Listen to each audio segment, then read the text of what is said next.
warahmatullahi wabarakatuh. Baiklah, di sini saya akan membacakan cuplikan berita ancaman di bidang sosial budaya. Malaysia menjadi tuan rumah penyelenggaraan SEA Games 2017. Pada saat upacara pembukaan, 11 negara yang ikut ambil bagian di ajang olahraga tingkat Asia Tenggara itu diperkenalkan kepada penonton. Akan tetapi, ada yang janggal saat upacara berlangsung, terlebih bagi atlet perwakilan Indonesia. Pasalnya, alunan musik Anak Kambing Saya yang merupakan lagu daerah Nusa Tenggara Timur menjadi instrumen musik yang dibawakan. Tidak hanya itu, lagu Rasa Sayangi yang merupakan lagu daerah dari Maluku juga diperdengarkan dalam acara ini. Malaysia mengklaim bahwa lagu-lagu tersebut merupakan lagu mereka karena sudah dikenal sejak lama. Nah, itu dia cuplikan berita tersebut. Bentuk ancaman terhadap negara Indonesia yaitu pengklaiman kebudayaan Indonesia oleh negara lain. Salah satu negara yang mengklaim kebudayaan Indonesia yaitu Malaysia. Tahukah Anda kebudayaan apa saja yang pernah diklaim Malaysia? Pada pembukaan ajang SEA Games di Malaysia tahun 2017, warga negara Indonesia dikejutkan dengan lagu Rasa Sayangi yang dikumandangkan. Sontak, kejadian itu membuat seluruh warga negara Indonesia yang mengetahuinya menjadi geram. Pasalnya diketahui bahwa lagu Rasa Sayangnya itu merupakan lagu yang berasal dari Kepulauan Maluku. Ada beberapa strategi untuk mengatasi ancaman tersebut. Yang pertama, mendaftarkan lagu-lagu daerah tersebut kepada UNESCO agar ditetapkan menjadi warisan budaya dunia dari Indonesia. Yang kedua, yaitu mengajarkan lagu daerah kepada siapa saja. Yang ketiga, mengadakan pergelaran budaya lagu-lagu daerah, baik itu secara sederhana. Yang keempat, menggelar karnaval budaya. Yang kelima, menanamkan nilai Pancasila sebagai filter budaya asing yang datang ke Indonesia. Dan yang terakhir, mengenalkan budaya Indonesia melalui berbagai media, baik elektronik maupun media cetak.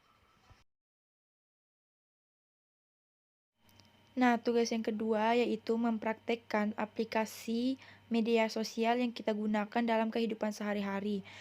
Nah, di sini saya akan memilih aplikasi YouTube.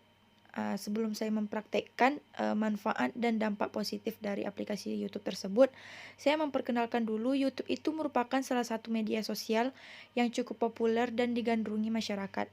Media satu ini memungkinkan penggunanya untuk mengakses video maupun membaginya pada orang lain. Hal inilah yang membuatnya begitu populer sebab YouTube bisa melayani pengguna dengan berbagai kepentingan dan keperluan yang berbeda. Ada yang mengaksesnya untuk mendapat informasi seputar bisnis, hiburan, hobi, gaya hidup, dan lain-lain. Ada pula yang bahkan menjadikan sebagai salah satu pendukung inti dari profesi yang dijalani. Dengan posisi dan fungsi yang demikian, YouTube menawarkan banyak manfaat dan kemudahan bagi para pengguna dari segmentasi yang berbeda-beda. Oke, di sini saya akan mempraktekkan manfaat YouTube yang lebih real dan langsung aplikatif terhadap berbagai keperluan dan kebutuhan pengguna. Nah, yang pertama yaitu manfaatnya memberikan layanan gratis. Nah, dari kita membuka aplikasi YouTube tersebut, kita masuk ke beranda dan kita diberikan layanan gratis seperti yang ada muncul di home atau beranda tersebut. Di situ kita bisa memutar video itu secara gratis. Nah, secara umum, YouTube itu menawarkan layanan gratis khususnya untuk menikmati dan mengakses video-video yang masuk dalam sistemnya. Ini berarti bahwa untuk mengakses video apapun, seorang pengguna tidak perlu memiliki akun premium atau membayar sejumlah uang dalam skala waktu tertentu. Paling banter, seorang pengguna harus membeli pulsa ya atau kayak kuota dan menggunakan kuotanya untuk mengakses video-video tersebut untuk menarik perhatiannya. Selain itu, pengguna dapat mengakses video-video tersebut secara gratis. Nah, contoh di sini saya akan memutar satu video. Nah, lambat atau cepatnya itu tergantung jaringan kita. Jadi di situ tuh kita bakal dibuka layanan gratis. Buah Vita baru, asli lebih banyak buah dan lebih kental. Yuk minum buah Vitamu hari ini. Nah, ini contohnya, kita nggak perlu membayar akun premium ataupun jumlah uang gitu. Jadi kita cuma cukup beli pulsa atau kuotanya doang untuk membuka video tersebut. Nah, ini contohnya ya. Nah, yang kedua, manfaat dari YouTube yaitu kita dapat mendownload atau mengunduh beberapa video tertentu. Jadi ada juga beberapa video yang tidak bisa kita unduh. Nih, contohnya video tadi, di sini kita bisa mendownload dan mendownload itu cukup menggunakan kuota juga ya. Nah, selain memudahkan pengguna untuk mengakses dan atau menonton seluruh video yang masuk dan database-nya, YouTube juga memungkinkan pengguna untuk mengunduh beberapa video tertentu. Video yang demikian biasanya berukuran HD atau High Definition, sehingga jika seseorang pengguna ingin menonton sebuah video berkali-kali, ia hanya perlu mengunduhnya. Jadi, setelah berhasil terunduh, sebuah video dapat disimpan di gadget masing-masing untuk dinikmati kapanpun tanpa menggunakan sambungan internet lagi. Nah, di sini contohnya kita download. Nah, di sini sudah ada kata-kata mendownload. Video tidak didownload. Itu tuh tergantung dari video tersebut. Bisa didownload atau tidak. Itu tergantung dari user atau akunnya tersebut. Nih, sini mendownload. Nah, di sini kita bisa tidak bisa didownload. Jadi ada beberapa video yang bisa didownload dan tidak bisa didownload. Nah, manfaat yang ketiga yaitu mengakses dan berbagi informasi seputar hal-hal teknis. Nah, banyak pengguna yang mengakses YouTube untuk mengetahui cara-cara melakukan beberapa hal tertentu, seperti demo masak, cara menggunakan aplikasi dalam komputer atau telepon pintar, meracik jamu dan obat herbal, mendaur ulang sampah, cara praktis melakukan berbagai hal yang awalnya rumit atau tidak efektif, mengasah berbagai skill dan lain sebagainya. Nah, contohnya di sini kita ingin tahu cara memasak gitu ya. Cara memasak. Cara memasak nasi goreng contohnya. Nah, di sini sudah disediakan oleh YouTube dari akun YouTube manapun itu yang memasukkan videonya ke dalam YouTube. Nah, di sini ada ditampilkan. Nah, contohnya yang ini ya, kita buka yang pertama. Nah, di sini kita dapat informasi tersebut. Dari awalnya kita tidak mengetahui bagaimana sih cara membuat nasi goreng sederhana, jadi sampai kita tahu, nah gini caranya gitu, dan langsung diperlihatkan caranya. Jadi kita langsung paham apa yang dipaparkan dalam video tersebut. Nah, manfaat yang keempat yaitu mengakses video streaming. Nah, video streaming. Mengakses video streaming baik live maupun tidak merupakan manfaat lain yang ditawarkan YouTube. Siaran yang ditayangkan di televisi lokal, nasional, bahkan internasional bisa diakses melalui YouTube. Baik siaran tersebut tengah atau telah disiarkan, karena itu pengguna tidak perlu khawatir dan cemas akan ketinggalan siaran yang mereka suka. Semisal pertandingan bola atau kriket, siaran berseri atau siaran-siaran tertentu yang diminati. Jika merasa tengah di perjalanan dan tidak dapat mengakses TV, siaran di YouTube dan sangat membantu. Nah, contohnya kan kayak nanti ada masuk nih tayang perdana keuntungan ini. Mana tahu dia lagi live gitu kan. Nah, jadi kita bisa nonton live tersebut, live streaming nih. Seperti ini contohnya. Dia sedang melakukan live streaming tayang perdana. Jadi kita tahu dia sedang melakukan apa, dan kita tidak perlu takut akan ketinggalan live streaming tersebut karena kita bisa mengulangnya lagi. Tayang perdana itu dia bisa juga melihat chat-chat kita secara langsung gitu. Nah, itu contohnya. Nah, yang kelima yaitu mengenalkan dan memasarkan produk. Maksudnya apa sih?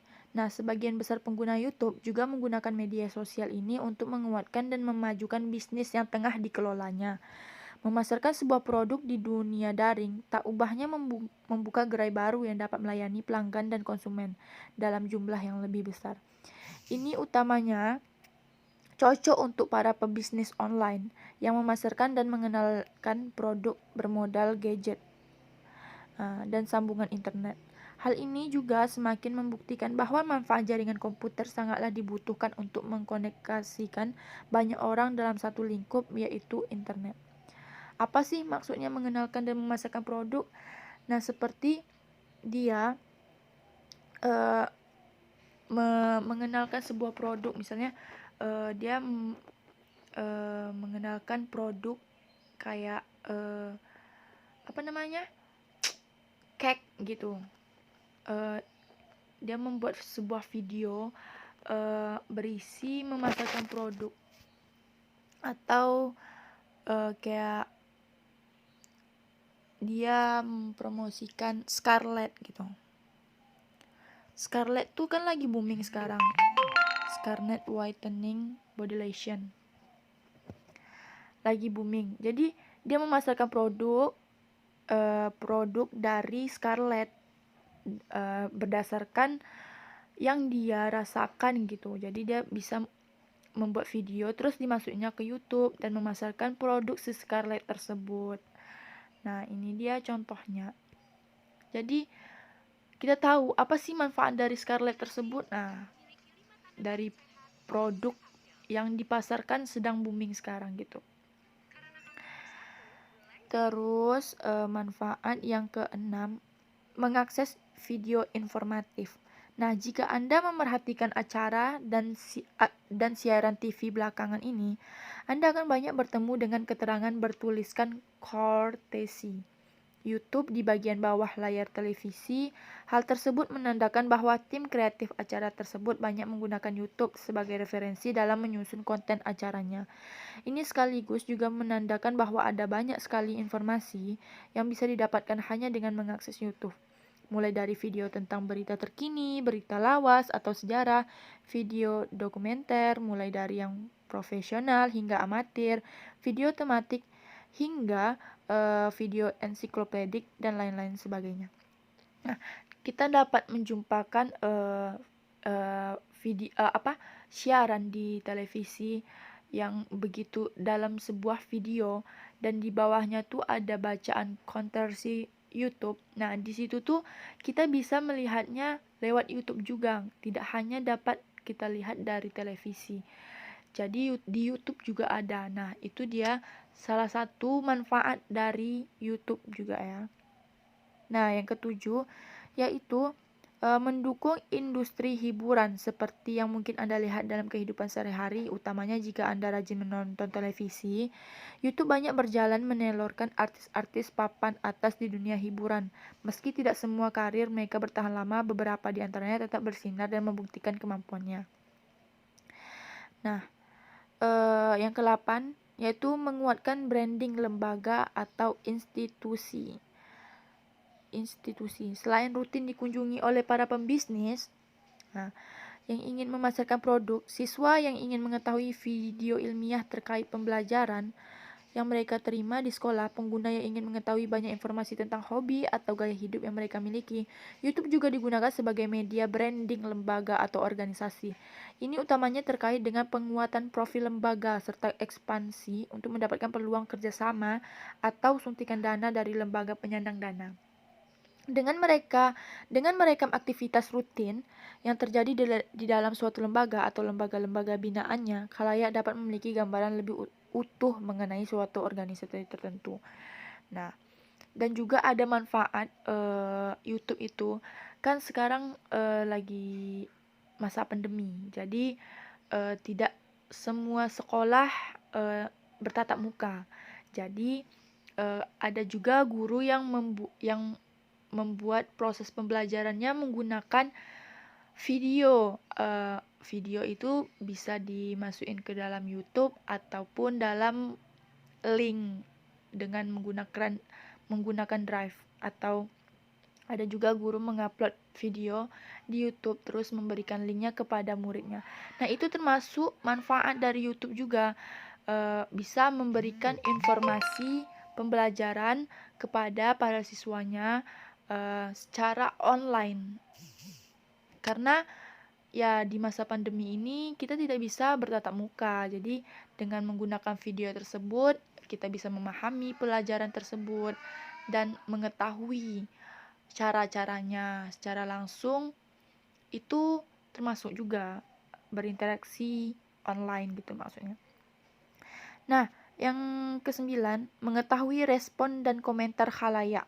Nah, fitur yang ada di YouTube seperti fitur suka dan komentar dalam YouTube sangat memudahkan pengguna yang mengunggah dan membagi sebuah video, komentar konsumen terhadap kualitas maupun konten videonya.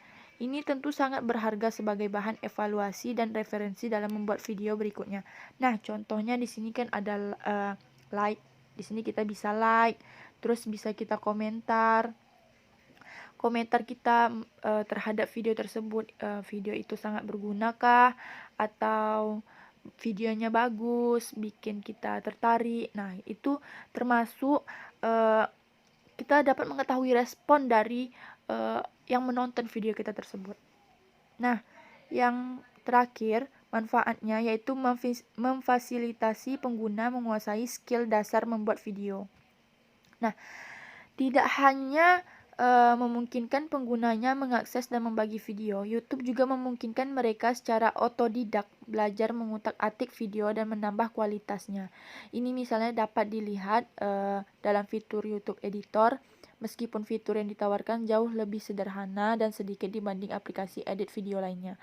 Layanan ini sangat cocok untuk pengguna, minimal mereka dapat mengetahui cara menggabungkan, memutar, memotong, slow motion, hingga menemukan hak cipta musik gratis untuk ditambahkan kepada video yang dibuat pengguna.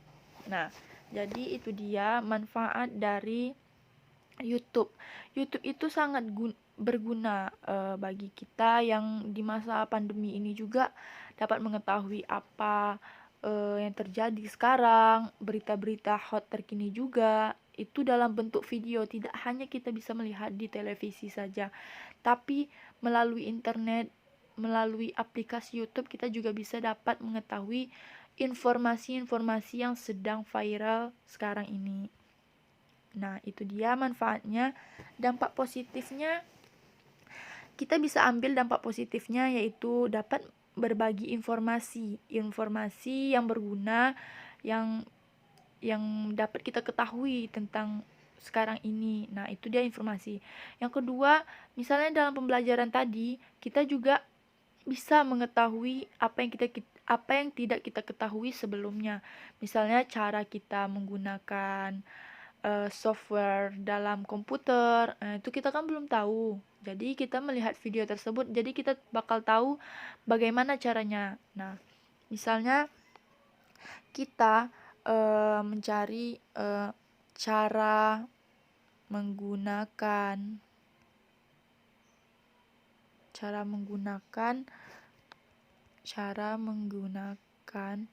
software. Nah, cara menggunakan software. Nah, di sini banyak video cara menggunakan software. Di sini bisa kita pilih salah satu videonya yang paling atas. Nah, di sini kita bakal tahu caranya dari awal sampai akhir cara menggunakan software dan apa sih pengertian software tersebut dan fungsinya. Nah, itu dia manfaat dampak dari YouTube. Kita tahu bagaimana cara menggunakannya dan tahu pengetahuannya juga gitu. Terus dampak positif dari YouTube ya, kita